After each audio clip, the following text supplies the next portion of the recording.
Welcome to Crime Stories for Sleeping. I know your mind won't quiet. Your eyes fight to stay open. But tonight, let my voice carry you away. Somewhere in the dark, there's an unsolved mystery, a locked room, a missing witness, and the rain. Always the rain. Close your eyes now. The story begins. In 3, 2, 1. The children in the walls. The realtor's smile stretched too wide when she handed the keys to the Thompson family. "It's a special house," she said in a voice like creaking floorboards. "Built in 1912. Full of a character." The note taped inside the empty fridge should have been their first warning. 1. Never leave a child alone in the house. 2. If you hear singing in the walls, check the closets immediately. 3. The attic door must remain locked at all times. Jenna Thompson laughed as she crumpled the paper. Some Halloween prank left behind, but the laughter died in her throat that first night when she heard the lullaby drifting through the heating vents, a chorus of children's voices singing, just slightly out of sync with each other. "Hush, little baby, don't say a word." Asterisk. She found 5-year-old Lily standing barefoot in the upstairs hallway, her nightgown damp with something that smelled like wet earth and rotting leaves. The child's lips moved silently, perfectly matching the rhythm of the unseen singers. When Jenna grabbed her daughter's shoulder, the house fell deathly still. Then something giggled inside the walls. The previous family's disappearance records told a fractured story. Dinner plates still on the table, school backpacks by the door, 3 small pairs of rain boots lined up neatly, and every closet door in the house open from the inside. The police report noted peculiar details. Handprints too small to belong to any family member smudged on the attic ladder. A child's music box found playing in the coal bin. And most chilling of all, 6 place settings at the dining table when only 5 people lived there. Lily's crayon drawings took on a disturbing consistency after that first week. Stick figures with elongated limbs peered from behind doors in every picture. When asked about her playmates, the little girl would only whisper, "They say they've always lived here," before changing the subject to ask about the locked attic. The scratching began on the 7th night. David Thompson climbed the pull-down ladder despite the rules, his flashlight revealing an empty attic space, except for the antique rocking chair facing the circular window. It moved gently, as if someone had just risen from it. The beam of his light caught countless tiny handprints in the dust, all leading toward the far wall, where the wallpaper bulged unnaturally, like something was pressing against it from the other side. Things escalated the night of Lily's sleepover. Jenna awoke at 2:17 a.m. to the baby monitor, crackling with the sound of far more children laughing than should have been in the house. She found the blanket fort vibrating violently, the fabric stretching and warping as unseen shapes moved inside. Ripping open the entrance, she discovered Lily and her friend Emily sitting cross-legged, facing 5 indistinct figures that blurred at the edges like a smudged photograph. The air reeked of turned soil and decaying jack-o'-lanterns. When the lights came on, only the 2 girls remained, but the fort now contained 6 sleeping bags instead of 2. The final clue came when David pried up loose floorboards beneath Lily's bed. They found the last journal entry from the previous mother, dated October 31st, 1989. They keep asking for one more. Just one more to complete the set. I've tried salt across the thresholds. I've tried boarding up the closets. I've slept with all the lights burning. But tonight is Halloween, and I've run out of options. So to whoever finds this, take your children and leave, before yours become asterisk. The rest was obliterated beneath dozens of tiny handprints pressed into the paper with what looked like mud. As the Thompsons' car peeled away from the curb that night, Lily pressed her palm against the rear window. Jenna turned to see 5 pale faces watching from the attic window, 3 children and 2 adults, their hollow eyes tracking the departing vehicle. And beside them, 1 empty space remained, waiting. The house stands empty now, though neighbors swear they sometimes see shadows moving behind the windows at dusk. The new family moves in next week, a nice young couple with twin girls and a baby on the way.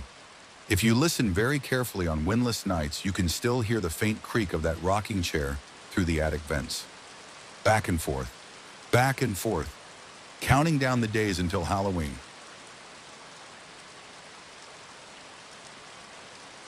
The Chalk Door. Part 1. The House on Willow Street. The Peterson family should have known something was wrong when they got the Craftsman house for half its market value. The realtor's too quick smile, the way she hurried them through the basement tour, the nervous glance she gave the western wall, all the signs were there. But the price was right and the schools were good. And besides, as Mark Peterson told his wife, old houses always have quirks. They didn't notice the chalk drawing until moving day. 8-year-old Noah discovered it while exploring the basement. A child's crude rendering of a door, about 3 feet high, drawn in yellow chalk on the concrete wall. The kind of drawing any kid might make, except the longer you looked at it, the more details emerged. Hinges drawn in perfect perspective, a knob that almost seemed to glint in the light, even the suggestion of wood grain in the panels. "Look, Dad," Noah called out. "A magic door." Mark chuckled and ruffled his son's hair. "Yeah, buddy, real magic." That night, the first incident occurred. Part 2. The Sleepwalking. Sarah Peterson woke to the sound of small feet padding down the stairs. She found Noah standing in the basement, still in his dinosaur pajamas. Both palms pressed flat against the chalk drawing. His breath fogged the concrete as he whispered, "Just a minute longer." "Noah." Sarah approached slowly. "Honey, what are you doing?" When she touched his shoulder, the boy startled like he'd been shocked. His wide eyes reflected the dim basement light strangely, almost glowing for a second. "They were about to answer," he said, voice thick with disappointment. Back in bed, Noah claimed not to remember anything. But the next morning, Sarah found the chalk door had changed.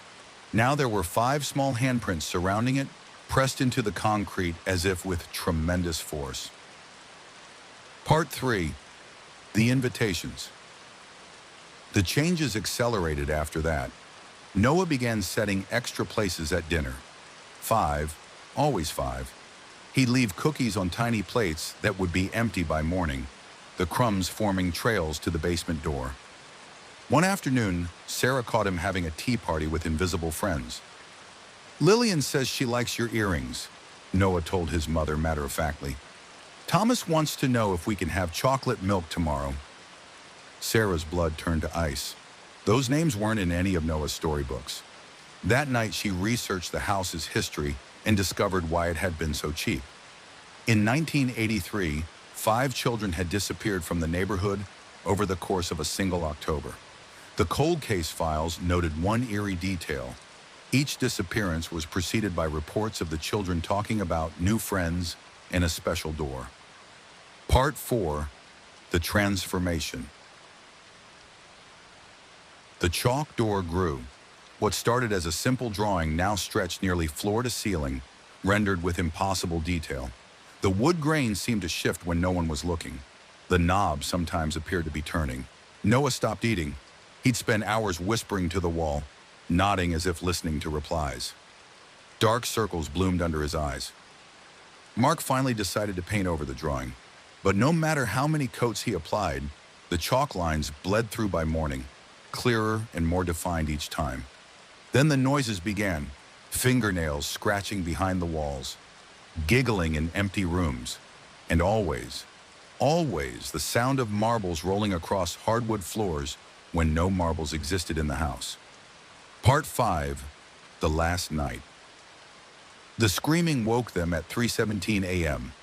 Noah's bedroom was empty, his sheets tangled and damp with something that smelled like wet earth and old copper. From the basement came the unmistakable sound of children laughing. Sarah reached the basement steps first. The chalk door stood open, not drawn open, physically open, revealing a dark passage that defied all laws of architecture. The concrete wall had become a real doorway, its edges rough like broken bone. Tiny handprints covered the walls inside, leading away into blackness. Noah's voice echoed from somewhere deep within. "Mommy?" I found where the missing children went. Mark grabbed a flashlight and charged in after his son. The doorway sealed shut behind him with a sound like grinding teeth. Epilogue: The New Owners. The house on Willow Street stands empty now. The police found no trace of the Petersons, just an abandoned home with strangely warped basement walls and a persistent chill no furnace could dispel. The new owners lasted 3 days before moving out. They reported hearing marbles rolling inside the walls and finding 5 small handprints on their bedroom windows each morning. As for the basement wall, no matter how many times it's cleaned or painted, the chalk door keeps reappearing, more detailed each time. The hinges look rusted now. The knob appears tarnished. And if you press your ear to the concrete at night, you can hear something scratching from the other side. Getting louder, getting closer, almost ready to open again.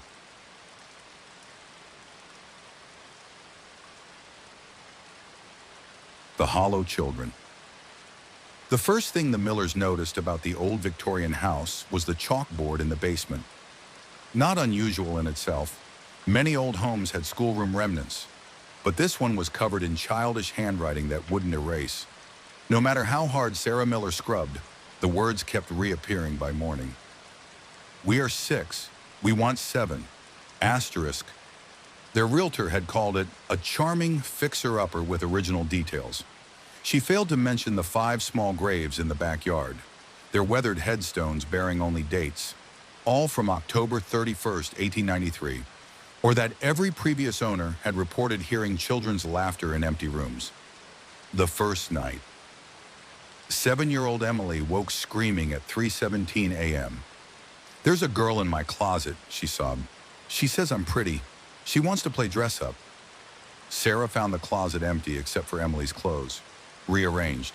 5 small dresses that didn't belong to her hung neatly in a row, their lace yellowed with age. When Sarah reached to touch one, the fabric disintegrated to dust, yet the next morning the dresses reappeared, pressed and clean. The photographs. David Miller found the box of daguerreotypes in the attic. 5 children stared out from the antique photos, their eyes oddly reflective like cat's eyes in flash photography. The dates on back showed they'd all died the same year the house was built. That evening, while reviewing the photos at his desk, David's blood ran cold.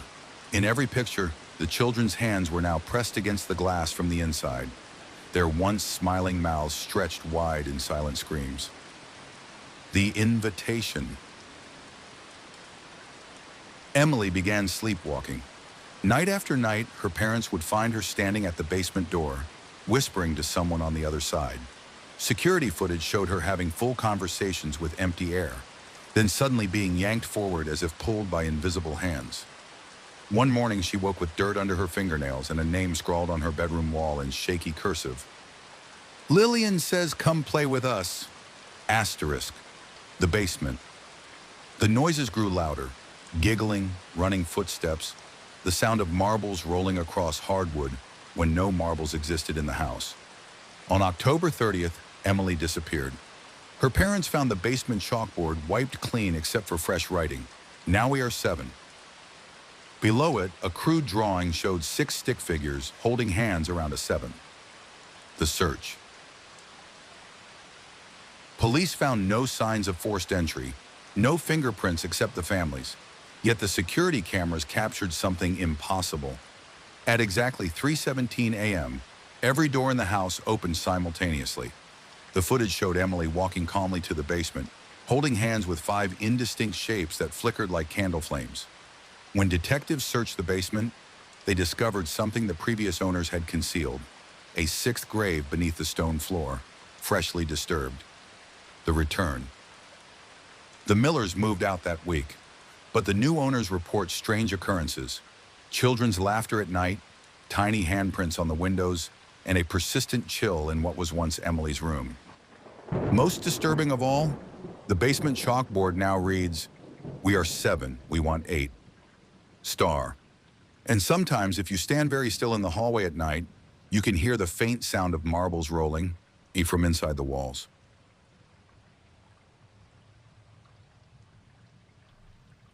The empty place at the table. The house on Hemlock Street had stood vacant for 13 years when the Carter family moved in. The realtor called it a fixer-upper with character. though she couldn't explain why the previous owners had left behind all their furniture, right down to the half-empty coffee cups still sitting on the kitchen table. The first thing little Sophie noticed were the chalk marks. They appeared overnight on the hardwood floors, small, smudged outlines like the kind police use to mark bodies at crime scenes. Only these were child-sized, 5 of them, one in each bedroom, one at the base of the attic stairs, and a particularly dark one right in the center of the dining room. Probably from the movers, Dad said, scrubbing at the marks with a wet cloth. But the water turned rust red in the bucket, and the outlines remained. That night, Mom heard the first giggle. It came from Sophie's room, but when she threw open the door, her daughter sat alone in bed, wide awake and staring at the closet. "There's a boy in there," Sophie whispered. "He says they're waiting for the new baby." Mom's hand flew to her stomach. She hadn't told anyone about the pregnancy yet. The incidents escalated as the due date approached. Dad found 5 small handprints pressed into the frost on the inside of the windows every morning. The baby monitor picked up whispers in empty rooms, children arguing over who would get to hold the newborn first. The rocking chair in the nursery moved by itself, its creaks keeping perfect time with some unheard lullaby. When Mom went into labor 2 weeks early, the house seemed to hold its breath. They returned from the hospital to find the dining room chairs rearranged, 6 now instead of 5. A high chair stood at the end of the table, its tray smeared with something dark and sticky. Upstairs in the nursery, all the stuffed animals had been placed in a neat circle around the crib, their glass eyes reflecting the moonlight. And on the wall above the changing table, someone had drawn a 6th chalk outline, fresh, still crumbling at the edges. That first night home, Mom awoke to the sound of the rocking chair moving faster than any human could push it. The baby monitor hissed with static, through which she could just make out multiple children's voices singing, "Hush, little baby, don't you cry." Asterisk. When she reached the nursery, the mobile spun wildly above the crib, though the window was shut and no breeze stirred the air. And in the rocking chair? Nothing. Just the faint impression of 5 small shapes pressed into the cushion. Waiting. The house is quiet now. Too quiet. If you walk past the nursery door at night, you'll notice something odd about the baby monitor. The power light stays green even when unplugged. And sometimes, if you listen very carefully, you can hear the faintest extra breath between the baby's cries, like someone is leaning over the crib, singing along,